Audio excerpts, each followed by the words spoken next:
vais vous prêcher sur le thème les 70.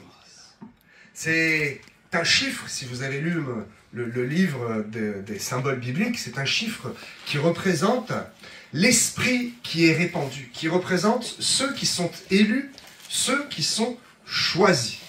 Et nous allons voir dans ces 4 versets, 4 récits bibliques, qu'effectivement, il y a une onction qui est répandue et il y a des personnes qui ont été choisies parce qu'elles ont été élues, parce qu'elles ont été appelées, et comme elles ont été appelées, elles ont répondu à l'appel et ainsi elles ont été élues.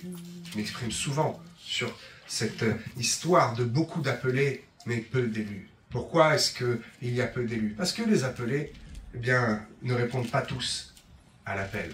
On ne peut pas élire un maire ou un président qui ne se présente pas, n'est-ce pas? Alors, pourquoi ce message? Il y a plusieurs buts. Afin de comprendre que le pasteur, tout seul, ne peut pas absolument tout faire. Et que nous avons chacun un rôle dans l'Église. Ne sommes-nous pas un peuple de sacrificateurs? Le peuple est un peuple de sacrificateurs. Nous avons tous quelque chose à faire. Nous n'avons pas tous l'onction et le rôle prophétique. Nous n'avons pas tous l'onction et le rôle royal. Mais nous avons tous, au minimum, ce rôle de sacrificateur. Et nous devons prendre part à ce que Christ, eh bien, nous confie dans notre église locale ou dans l'église corps de Christ, n'est-ce pas, dans sa généralité. Alors, sachez que ce message, il faut le comprendre pour que vous compreniez, dans le sens, pardon, que Dieu est avec nous à chaque instant et depuis toujours. Et que nous avons quelque chose à faire dans notre Église, dans le corps de Christ. Quelque chose à faire pour répondre à l'appel, afin de dire que oui, nous sommes bien les élus. Surtout dans cette fin des temps, mes amis. Il serait dommage d'être appelé et de ne pas répondre à cet appel. Alors le verset de référence que nous connaissons tous, et c'est la petite miniature et l'image que j'ai fait, les 70 anciens de Moïse. Nombre 11, verset 16. Je vous redonnerai les versets. Il est écrit, et le but est, afin qu'il porte avec toi la charge du peuple. C'est ici l'exemple le plus connu quand on parle du chiffre 70. Mais il y a d'autres exemples. Moïse seul avait du mal et ne pouvait pas effectivement assumer la charge de tout ce peuple qui était un peuple dur, un peuple rebelle. Et il avait besoin d'une aide. C'est pour cela aussi que hier nous avons assisté à l'ordination, n'est-ce pas, de diacres et d'anciens. C'est pour cela aussi qu'il y a les ministères dits laïques. Il n'y a pas que les ministères de la parole d'Éphésiens 4, 11. Nous avons tous un ministère, quelque chose à faire. Amen. Amen. Jean-François, tu as un ministère que tu accomplis à merveille. Et pourtant, il n'est pas écrit dans la Bible qu'un homme doit venir nettoyer le lieu de culte, qu'un homme doit se mettre à part pour conduire les chrétiens à gauche et à droite, qu'un homme doit être un soutien financier pour son église en particulier. Et pourtant, c'est ce que tu fais. Je te félicite, Jean-François, parce que tu accomplis à merveille ton ministère laïque, discrètement, proprement, et tu le fais. Et tu es un soutien pour l'Église. Tu pourrais être un des 70 qui aident ton Moïse. N'est-ce pas? Je ne suis pas Moïse, nous ne sommes pas 70, mais c'est une image. Alors, voyons maintenant comment ce chiffre nous parle de 4 manières différentes. Nous allons le voir d'un ordre antichronologique, ce qui nous parle le plus, et puis ce qu'il y a de plus lointain, d'accord? Nous allons remonter de Jésus jusqu'à Jacob. Et je vais mettre en commun, et à la fin je vous résumerai tout ça, ces 4 récits bibliques. De quoi s'agit-il? Des 70 disciples que Jésus a choisis. Le verset est Luc chapitre 10. Puis on revient en arrière, dans l'Ancienne Alliance, avec les 70 anciens dont je viens de parler, dans Nombre chapitre 11, verset 16. Puis nous allons remonter avec 70, non pas hommes, et c'est étrange, 70 palmiers. Vous allez voir, à Élim, il se passe quelque chose. Et c'est très court, mais c'est très profond. Dans l'oasis d'Élim, il y a 70 palmiers. Exode, chapitre 15, verset 27. Et tout au début de l'histoire du peuple hébreu. Ils étaient combien tout au début?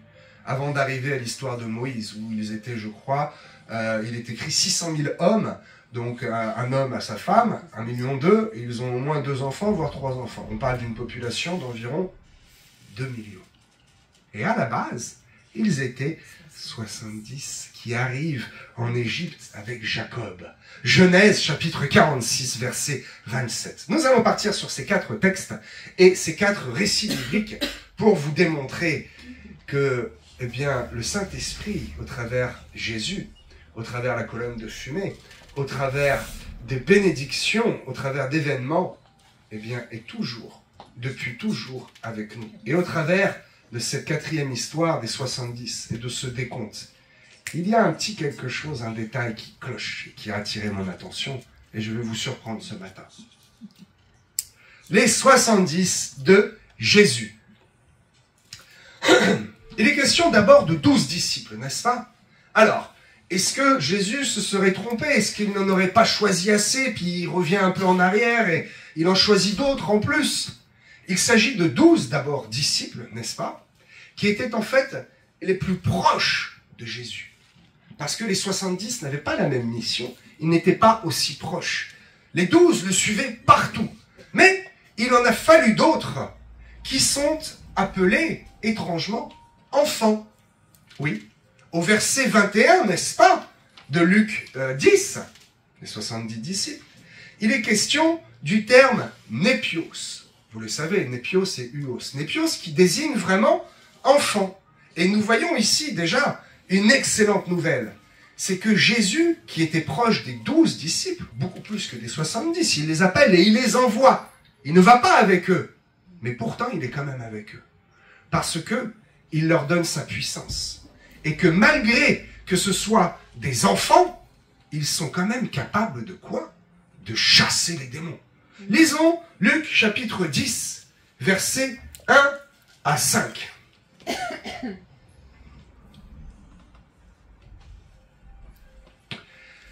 Après cela, le Seigneur désigna encore 70 autres disciples. Il les envoya 2 à 2 devant lui, dans toutes les villes et dans tous les lieux où lui-même devait, comprenez bien ce terme, il devait, n'est pas écrit où lui-même est allé, où il ira, où lui-même devait aller. Il leur dit, la moisson est grande, mais, n'est-ce pas, il y a peu d'ouvriers. Priez donc le maître de la moisson d'envoyer des ouvriers dans sa moisson. Partez, voici je vous envoie comme des agneaux au milieu des loups. Ne portez ni bourse, un verset très connu, ni sac, ni souliers, et ne saluez personne en chemin. Dans quelque maison que vous entriez, dites d'abord que ta paix soit sur cette maison. On pourrait lire en entier, mais ce n'est pas la peine. Il est écrit, encore un détail fantastique, je vous démontre qu'il se passe beaucoup plus de choses que ce qu'il est écrit. C'est un condensé, c'est un fichier zip, n'est-ce pas, qu'il faut décompresser. La Bible est riche, riche, riche. Ils sont combien? Ils sont 70. Ils sont envoyés combien par combien? Est-ce que c'est par groupe de 10, par groupe de 5, par groupe de 2? Allez-y, 2 par 2. Alors, dans les villes que je dois visiter, que je devais, ou dans lesquelles j'aurais été, la traduction est comme ça. Ça veut dire que Dieu n'y a pas été, Jésus n'y a pas été. Pouvez-vous me citer ces villes? Où sont-elles écrites? On ne le sait pas, l'histoire va très vite. Toutefois, ils y sont allés. De combien de villes s'agit-il? 70. S'ils y vont 2 par 2, ils ne peuvent pas visiter plus de 35 villes, n'est-ce pas? 35 villes qui ne sont pas décrites. On ne sait pas précisément ce qu'ils ont fait. Toutefois, il y a un résultat. Toutefois, leur utilité est écrite un peu plus loin. Ici, nous comprenons que, en fait, en esprit, spirituellement, ce sont les 70, ce sont les népios, c'est la base. Tous les chrétiens, finalement, 70, ce sont tous les chrétiens. Ils doivent aller porter partout 35 villes. C'est très vague, 35 villes. C'est très très vague. Où sont-elles? C'est partout. Le signe, c'est partout. Ils doivent aller partout, annoncer et préparer les cœurs à recevoir Jésus, où lui-même devait aller. Et ils ont donc été missionnés par Jésus lui-même pour aller préparer le chemin, préparer les cœurs et annoncer la bonne nouvelle de Jésus-Christ. Comment croyez-vous qu'ils ont réussi? Christ n'était pas avec eux physiquement, mais son esprit était déjà avec eux. La gloire de son nom et la puissance du nom de Jésus. Parce que, qu'allait-il annoncer? Nous venons vous parler de Dieu, le Dieu d'Abraham, d'Isaac et de Jacob. Non, c'était dans l'Ancien Testament. Là, ils ont été missionnés par Jésus. Ils ont donc été parlés et annoncés quoi? Le nom de Jésus. Waouh, c'est fantastique. Il est écrit qu'ils partent sans bourse, ni sac, ni souliers. C'est une consigne qui est très spirituelle et qui malheureusement a été mal compris, vous le savez, si vous ne le savez pas, comme ça je vous donne l'explication, par l'Église catholique qui dit que nous devons être pauvres, hein, les disciples n'avaient qu'une seule tunique, un seul soulier, mais ils ne comprennent pas que, en fait, ce qui a pourvu, c'est Jésus lui-même. Leurs souliers ne se sont pas usés. S'ils avaient besoin de quelque chose, alors ce quelque chose arrivait par l'intermédiaire de ceux qui leur ouvraient leur maison, par l'intermédiaire de ceux qui recevaient le message de l'Évangile. Et donc, on comprend qu'ils n'ont pas à se soucier des détails du manger, du boire et du soulier. Parce que Jésus est dans leur bagage. C'est Jésus qui s'est déjà soucié et qui va se soucier à leur place de ces détails du manger, du boire et du soulier. Ils n'ont juste qu'une seule chose à faire. C'est juste obéir. Aller deux par deux et représenter. Parce que c'est lui qui pourvoit, n'est-ce pas? Alors, ils vont, et il y a un résultat.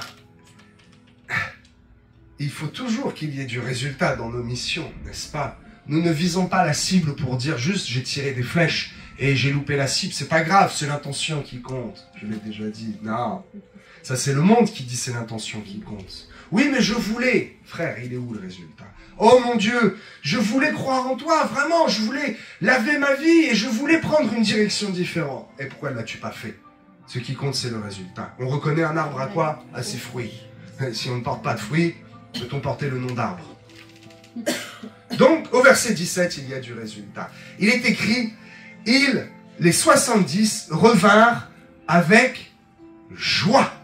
Waouh, c'est merveilleux. Et cette joie provoque même la joie de Jésus-Christ. Jésus lui-même les félicite. Et au verset 23, il est écrit, heureux les yeux qui voient ce que vous voyez. Nous voyons dans cette histoire que nous sommes tous appelés, eh bien, à travailler à l'œuvre. Deux par deux. Pourquoi deux par deux? Parce que Jésus veut que nous soyons unis, n'est-ce pas? Il veut que nous travaillions ensemble dans le but de son œuvre. Et qu'est-ce qui se passe quand on travaille deux par deux? Quand on travaille ensemble pour son œuvre, il y a du résultat. Et qu'est-ce qui se passe? Que produit le résultat? Le résultat produit l'augmentation de notre foi. Comme notre foi augmente, alors forcément le résultat suivant augmentera encore. Et c'est ainsi que nous marchons de gloire en gloire, le cercle vertueux dont je vous parle depuis des mois et des mois. Les disciples ici, qui sont appelés enfants, népios, le comprennent. Comment? Parce qu'ils obéissent, parce qu'ils pratiquent, parce qu'ils le font, n'est-ce pas? Au verset 21, il est écrit, tu les as révélés. En ce moment même, Jésus tressaillit de joie en son esprit. Cela provoque la joie de Jésus quand vous lui obéissez et quand vous allez faire son œuvre. Et il dit, je te loue, Père, Seigneur du ciel et de la terre, de ce que tu as caché ces choses aux sages et aux intelligents et de ce que tu les as révélées aux enfants. Ce sont eux les enfants. Alors, de quelle chose s'agit-il en fait? Qu'est-ce qui a été révélé aux enfants et caché aux sages de ce monde? Qu'est-ce que c'est? Plus que ça. Le produit de la foi, le résultat de la foi, c'est que ces enfants-là, les 70 nouveaux, les petits nouveaux, c'est des petits nouveaux, par rapport aux 12, ils sont appelés enfants. Et pourtant, ils provoquent la joie. Et pourtant, le plus important, ils ont eu la possibilité, dans le nom de Jésus, de soumettre les démons en son nom. Si petits qu'ils sont. Cette vieille dame avec sa canne, dont je vous parlais tout à l'heure, cet enfant qui a la foi et qui obéit, alors il a déjà la puissance de chasser les démons. Oh non, pas tout seul, mais dans le nom de Jésus. Voilà la révélation. Voilà pour cette première partie de 70 qui sont appelés enfants et qui œuvrent dans l'intérêt de Jésus-Christ et dans l'intérêt de l'Église. Remontons un peu le temps. Allons dans l'Ancien Testament avec cette fois cette histoire connue des 70 anciens de Moïse. Nombre, chapitre 11. Le peuple murmure et se plaint, comme à sa bonne habitude. Dieu s'apprête, Dieu commence à châtier. Moïse, son rôle d'intercesseur, intercède en leur faveur, mais le peuple continue de se plaindre. Moïse porte seul ce poids et Dieu répond à sa prière. Moïse se tourne vers Dieu et dit « Je ne peux pas à moi seul porter tout ce peuple, car il est pesant. » Il est question de 600 000 hommes, je vous l'ai dit, environ 2 millions de personnes sur une seule personne. Nous sommes 70 millions, qui porte ce peuple? Oh, ce n'est pas la tête première, Monsieur M, ce grand dictateur. Ce n'est pas non plus le deuxième, appelé Premier ministre. Mais c'est toute une hiérarchie et qui finalement atterrit sur les maires. Hein. On a le président, le Premier ministre, nous avons les députés, nous avons les ministres, nous avons tout ce grand monde pour gérer 70 millions de personnes. Cela fait beaucoup trop. Moïse, à l'époque, était seul pour gérer 2 millions. Et il a demandé de l'aide à Dieu. Et Dieu lui envoie 70 anciens. Anciens, cette fois, ce ne sont pas des népios. C'est vraiment l'ancien Zaken, qui désigne une personne mature, un aîné, celui qui a de l'expérience dans la foi et dans la vie. Et le but, cette fois, n'est pas d'annoncer l'évangile, parce que ils sont là dans le désert, ils connaissent tous Dieu, ils ne connaissent pas encore Jésus, ils connaissent seulement les prophéties d'un Messie à venir. Donc annoncer l'évangile ici n'est pas le but. Le but de ces 70-là, c'est d'aider Moïse à porter la charge, à l'assister dans la gestion du peuple. Et finalement, qu'est-ce que représente le peuple? Le peuple représente l'Église. Moïse est donc béni par ces 70 qui sont un soutien et qui viennent l'aider. Oui, l'Église, le pasteur, a besoin d'anciens, de femmes, d'hommes expérimentés par la vie, par la communion et la marche avec Jésus pour venir aider et soulager les tâches administratives, physiques et même parfois les tâches spirituelles. Il s'agit de l'évêque. Hein. Je ne vais pas vous prêcher là-dessus, mais il y a une petite différence entre l'ancien et l'évêque. Si vous regardez bien, les conseils et les exigences ne sont pas tout à fait la même entre l'ancien et l'évêque. Je passe là-dessus. Si ça vous intéresse, je pourrais vous expliquer la différence entre l'ancien et l'évêque épiscopal. Donc, ces 70 viennent pour aider. Suite à ça, le peuple, mécontent encore, et donc, heureusement qu'il y a ces 70 pour aider Moïse, réclame de la viande. Je crois que l'apôtre s'est exprimé, me semble-t-il, il n'y a pas longtemps, je crois, ou il y a longtemps, et c'est un message qui est revenu, sur cette viande qu'il demande, et en fait, il vole de la viande, absolument de la viande, parce que dans ce peuple, il y a une partie d'Égyptiens, il y a une partie de païens qui ont suivi et qui ont l'habitude de consommer. Bon, mais on peut y voir ici une nourriture, un peuple qui a besoin d'une nourriture plus spirituelle, et qui, encore une fois, se plaint de dire « Oh !» le pasteur n'est pas assez spirituel, nous en voulons plus, nous en voulons plus. Et alors Dieu donne plus, il envoie les cailles pendant un mois entier. Hein, une journée de marche à droite, à l'est, une journée de marche à l'ouest, donc il ramène les cailles, c'est tout un travail, ils sont très contents. Et Dieu n'est pas content du résultat, parce que c'est comme des perles jetées au pourceau. Ils sont là, et il est écrit qu'ils ne prennent pas le temps de mâcher. J'ai bien regardé le terme, oui, c'est bien ça, ils n'ont pas pris le temps de mâcher. Alors on peut imaginer même que certains se sont jetés sur ces petits oiseaux innocents, ont à peine pris le temps de les déplumer et les ont mangés tout crus. Et ils se sont fait mal au ventre. Ils ont voulu de la bonne viande alors qu'ils n'étaient pas prêts, alors que la manne leur suffisait et était bonne, hein, avait un goût de miel, n'est-ce pas? Ils n'ont pas pris le temps d'apprécier et de digérer cette nourriture solide. Ils gâchent cela. Ils gâchent un bon message. Ils gâchent le travail que fait Moïse et les 70 anciens. Et Dieu se met en colère, s'enflamme, il frappe le peuple, etc. C'est encore une autre histoire. Mais retenons ces 70. Ces 70 qui sont appelés anciens et donc qui aident Moïse à gérer les affaires du peuple. Nous avons 70 qui sont envoyés, qui sont appelés enfants et qui font le travail de l'évangélisation et de répandre, de préparer le chemin, de démontrer que Jésus est le chemin, la vérité et la vie. Puis nous avons ici, en remontant dans le temps, 70 qui nous sont donnés, à Moïse pour l'aider, n'est-ce pas, dans la gestion et assister, assister celui qui a les clés, assister celui qui est la tête et qui finalement, ne peut pas faire tout seul. Ne misez pas trop sur un homme. Nous ne sommes que des hommes, les hommes ne sont que des hommes. Misez sur Jésus-Christ, misez sur le Saint-Esprit. Ne comptez pas trop sur les hommes. Moïse était Moïse et pourtant il s'est quand même mis en colère. Et pourtant, il a fallu que Dieu lui envoie de l'aide. Et pourtant, c'était Moïse, ce grand patriarche. Il a quand même eu besoin d'aide. Revenons un peu encore en arrière. Peu de temps avant, finalement. Les 70 palmiers. Ah, ça, c'est pas mal.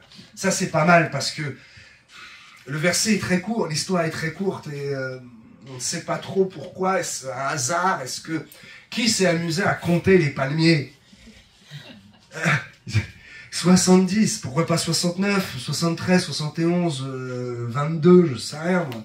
70 palmiers et 12 sources. Bon, il est évident qu'il y a quelque chose à comprendre ici.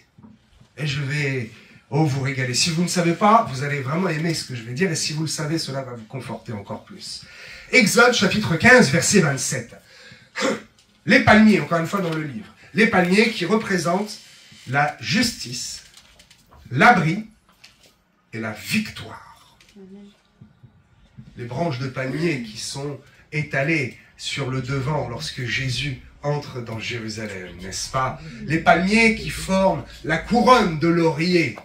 Les palmiers du nombre de 70 de cette source de bénédiction, cette oasis appelée Élim.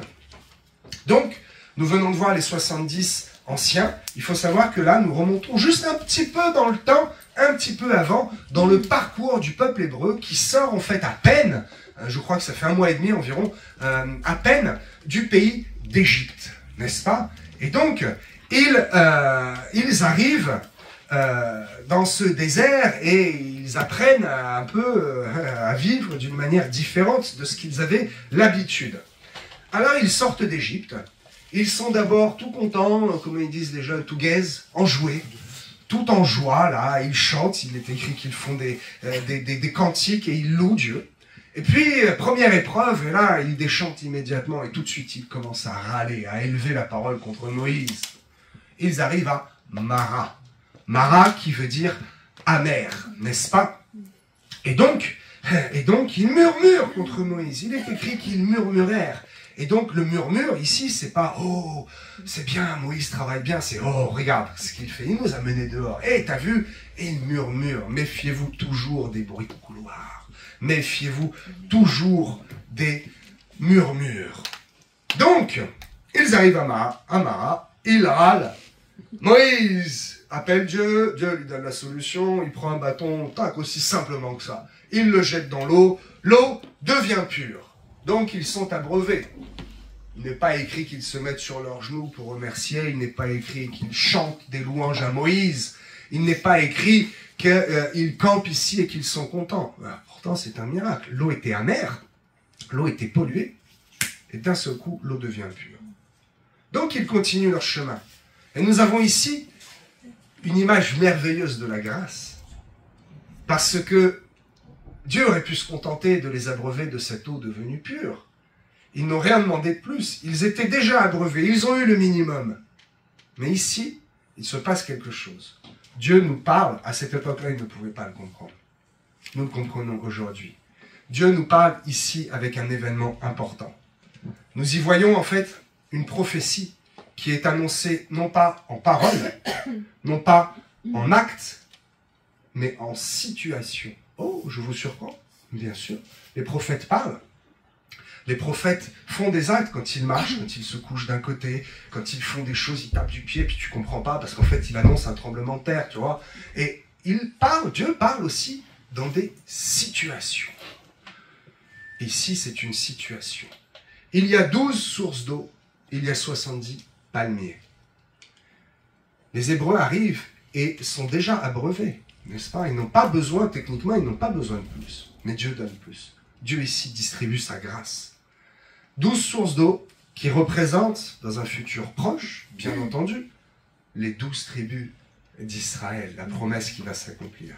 Les 70 palmiers représentent, qui sont donc la justice, je viens de le dire, et la victoire, qui représentent les 70 anciens qui vont arriver et qui vont permettre de faire régner la justice et qui vont permettre à Moïse d'avoir la victoire sur les râleurs et sur ceux qui murmurent. Voyez-vous? Mais Dieu ne s'arrête pas là.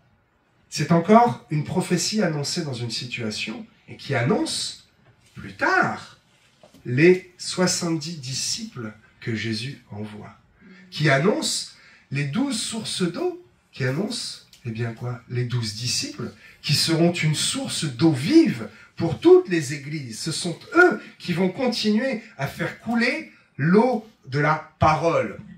Nous voyons ici que Dieu avait absolument tout prévu.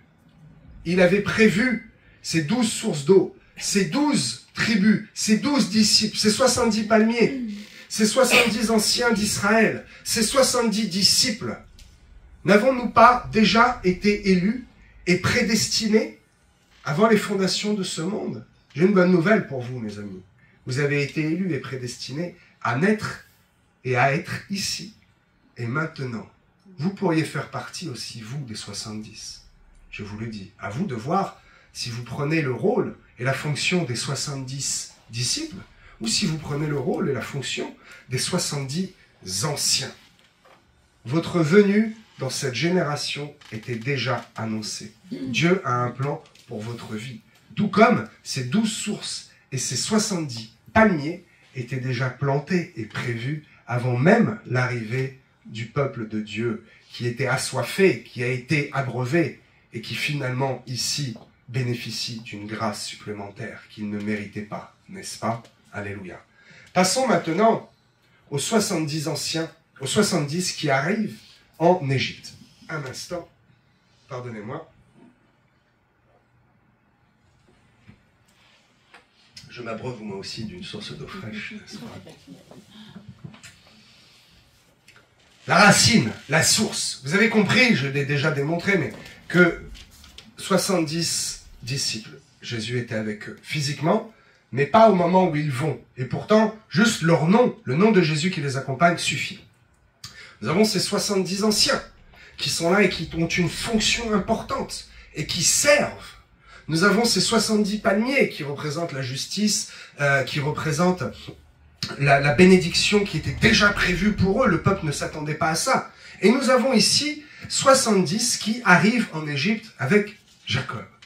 Et je souris déjà parce que je suis content de ce que Dieu a mis sur mon cœur. Et c'est ici la révélation. Genèse 46, verset 27. C'est donc le commencement de l'histoire du peuple hébreu. Si vous lisez bien, il faut plus que bien lire, il faut même compter en fait. Il y a un détail important qui peut passer inaperçu, et qui passe inaperçu auprès de beaucoup d'entre nous. Moi le premier, n'est-ce pas? Ce détail nous parle de la présence de Dieu, qui est déjà existante, qui paraît invisible, mais qui est là pourtant, qui est constante depuis le début de l'histoire d'Israël. Alors, je vous le disais, il y a un petit souci dans le décompte. Et dès le début, ici c'est le début, dans ce chiffre de 70 qui arrive avec la famille de Jacob, nous voyons, et je vais vous le démontrer, que l'Esprit de Dieu est compris dans les 70. Dieu fait partie des 70. Et visiblement, c'est quelque chose qui est connu des Juifs et de la Kabbale. Ça m'était complètement inconnu. Donc, nous allons voir que Jésus était avec les 70 qui sont dans la famille de Jacob. Jésus était avec les 70 disciples. Il est avec les 70 anciens, avec les 70 palmiers. Et ici, il est avec les 70 qui sont appelés la famille de Jacob. Ouh, il est de ma famille? Mais oui, bien sûr. Dieu est de ta famille. Tu es de sa famille. Alors, je vous parle du décompte. Je ne vais pas faire le mathématicien. Ça prendrait du temps si on veut tout énumérer. Faites-le chez vous. Vraiment, faites-le. Parce que moi, je l'ai fait plusieurs fois. Et j'ai été surpris. Et j'ai vraiment été surpris, alors j'ai été vérifié. Verset 46, le décompte commence à partir du verset, chapitre 46, merci, à partir du, voici les noms des fils d'Israël qui vinrent en Égypte. Voilà, verset 8, ok, jusqu'au verset 27 où il est précisé. Le total des personnes de la famille de Jacob qui vinrent en Égypte était de 70. Ne croyez pas les versions, il n'y a qu'une seule version bizarre, j'ai pas d'explication, j'ai tout cherché, qui vous dit qu'ils étaient 72. C'est une erreur de traduction. Voilà. Ils étaient bien 70. Donc, si on fait le décompte, verset par verset, je ne vous les donne pas tous, ça pourrait être très long. Il s'agit d'abord de 33, puis de 16, 14 et 7. Et donc, effectivement, c'est facile à faire le calcul, il s'agit bien de 70. Sauf que, dès le premier chiffrage, il est écrit, ils furent 33, ils étaient 33. Mais moi, j'ai compté, recompté, re-recompté. Et j'ai été perturbé parce que j'ai compté 32. Du verset 9 au verset 15. Alors, quelques-uns vont dire à la fin, oui, il en manque un ici, mais c'est Jacob lui-même à la fin. Non, parce qu'il est écrit au verset 27, de la famille de Jacob. 70 de la famille de Jacob. Jacob n'est pas compris dans ces 70-là. Ce sont 70 de sa famille, n'est-ce pas? Vous l'avez compris. Donc, s'il est écrit 33, que le compte est bon et donne 70, et que moi j'en compte, et vous n'en compterez que 32, il en manque un. Alors j'ai fait des recherches. J'ai vraiment été voir le truc, parce que j'ai dit, je peux pas balancer ça comme ça. J'ai ressenti ça, mais là, c'est quand même... c'est important. C'est une révélation importante. Il faut aller vérifier. Parce que je suis un jeune pasteur et je suis soumis à l'autorité de mes pères et je vais vérifier. Alors, j'ai fait des recherches. Et, est-ce que ça vous parle, le Midrash? Le Midrash, qu'est-ce que c'est? Le Midrash, c'est un livre, des commentaires, une étude, voilà, une étude très très poussée des Juifs, d'accord, qui recherchent les mystères de la parole, mais sans révélation du Saint-Esprit. Juste, ils vont chercher ce qu'il y a de caché dans les textes, avec des écrits historiques, avec des preuves historiques, avec d'autres récits, des témoignages, et l'aide de la Kabbale, le calcul. Donc, et effectivement, alors, dans le Midrash, il constate que la Kabbale, c'est l'étude profonde, n'est-ce pas, sans la connaissance et sans l'assistance du Saint-Esprit, sans la révélation. Donc, il y a des choses qui peuvent être bonnes, mais d'autres qui ne sont pas bonnes. Et il ne faut pas tout prendre. Donc, le Midrash, voilà, ce sont des commentaires hébraïques faits par les Juifs depuis des années, qui étudient, qui relisent.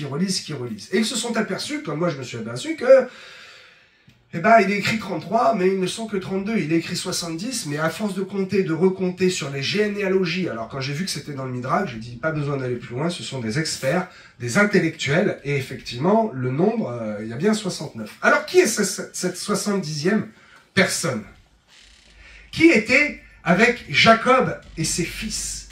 Qui est appelé et compté dans les 70 qui font partie de la famille de Jacob? Encore une fois, il est question de 70. Et c'est pour cela que je vous pose la question et que j'ai pris la chronologie dans le sens inverse. Parce que j'ai déjà apporté la réponse. Si nous l'avions fait dans ce sens-là pour aller vers les 70 disciples, vous auriez peut-être moins compris et moins été impacté par cette vérité. Ici, le 70e, c'est Dieu lui-même, qui se compte avec son peuple et qui est déjà dans les 70 premiers d'Israël, qui est déjà avec son peuple, avec la famille de Jacob, n'est-ce pas? Alors, pour résumer, j'espère que j'ai quand même été simple et peut-être assez concis. Pour résumer les 70, les 4 points. D'abord, l'Esprit de Dieu était avec les 70 disciples. Parce que, dans le nom de Jésus, les esprits leur étaient soumis. Alors qu'ils étaient appelés simplement enfants. L'Esprit de Dieu était avec les 70 anciens. Pourquoi? N'est-il pas écrit, il prit de l'esprit qui était sur Moïse pour le répandre. Quel esprit était sur Moïse? Le Saint-Esprit. L'Esprit de Dieu était donc avec et sur les 70 anciens. L'Esprit de Dieu était dans ce lieu appelé Élim, oasis, endroit avec des palmiers, en endroit rafraîchissant, qui fut un lieu de grâce, un lieu de repos, de bénédiction, une source d'eau vive pour les Hébreux, et la démonstration déjà prophétiquement que 12 seraient nommés, puis 12 encore, que 70 seraient nommés, puis 70 encore, et que Dieu était avec eux, malgré le fait qu'ils se rebellèrent à Mara, malgré le fait qu'il avait déjà accompli un miracle et qu'ils étaient abreuvés. Cela ne suffisait pas. Il fallait qu'ils soient abreuvés cette fois d'une source d'eau vive, pas une source amère qui a été réparée, mais 12 sources d'eau vive qui allaient être donc les 12 tribus, puis les 12 prophètes. L'Esprit de Dieu était bien ici, à Élim. L'Esprit de Dieu était déjà avec les premiers qui entrèrent en Égypte et qui allaient donner naissance à la nation d'Israël. Quelque temps plus tard, ils étaient quasiment 2 millions, n'est-ce pas? Eh bien oui, l'Esprit de Dieu était déjà avec les 69 de Jacob, et c'était lui-même le 70e. Je viens de vous le démontrer. Alors je vous le dis, mes amis, et je vous encourage. C'est un message d'encouragement ce matin. Ce même Esprit de Dieu est avec nous. Il est avec vous. Il est avec moi. Encore aujourd'hui. Si depuis toujours il était là. Si à 4 reprises, il y aurait même d'autres exemples, mais si à 4 reprises dans toute l'histoire de la parole de Dieu, nous avons cette démonstration, c'est pour nous montrer que encore aujourd'hui, 2000 ans après, il est là. Il est avec nous. Soyez bénis, mes amis. Soyez encouragés. Et soyez certains que même si vous avez l'impression que c'est une source empoisonnée qui est devant vous, même si vous avez l'impression que le miracle ne suffit pas, je vous garantis, Dieu va démontrer sa grâce et sa grandeur. Parce que là où le péché abonde, la grâce surabonde. Vous n'êtes pas ici, dans cette génération, à cet endroit-là, vous n'y êtes pas pour rien. Le chemin était déjà préparé. Soyez bénis. Amen.